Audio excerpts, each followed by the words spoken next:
कलकत्ता के लोकल में भी मैं जर्नी कर रहा था। हाँ। उसमें भी मेरा चेस्ट काफ़ी कंप्रेस हुआ है भीड़ की वजह से। पहले गर्दन झुकाते थे तो हाथों में पूरी बॉडी में झंझनाहट होती थी।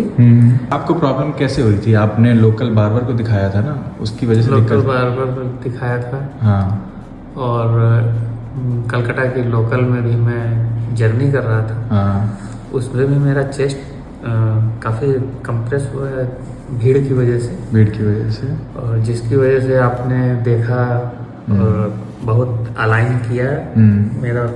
पहले गर्दन झुकाते थे तो हाथों में पूरी बॉडी में झंझनाहट होती थी, जो कि उस आपके बाद बहुत आराम मिला। अब आराम मिला है। ये सर वैसे तो मेन जो प्रॉब्लम क्रिएट करी थी बार्बर ने, जो लोकल बार्बर होते हैं, उन्होंने गर्दन चटकाई थी और उसके गर्दन चटकाने की वजह से आपको समस्या बढ़ गई थी। अच्छा हुआ कोई हमारी मेजर इंजरी नहीं हुई, ये अच्छी चीज़ हुई कि कोई ऐसा कोई मेजर इंजरी नहीं हुई जिससे डिस्क या आर्टरी डैमेज नहीं हुई, नहीं तो हमारे साथ बहुत बुरा हो सकता था। बट ठीक है सर, हमने अभी सेशन किया। अब आपको कैसा, पहले से कितना रिलीफ लग रहा है?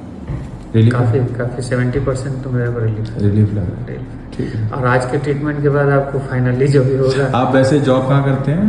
मैं रेलवे में हूँ। रेलवे में कहाँ पे इस समय? कलकत्ता में। कलकत्ता से अभी इधर लखनऊ आए तो दिखा के। आप दूसरा सेशन हुआ है? सेकंड है।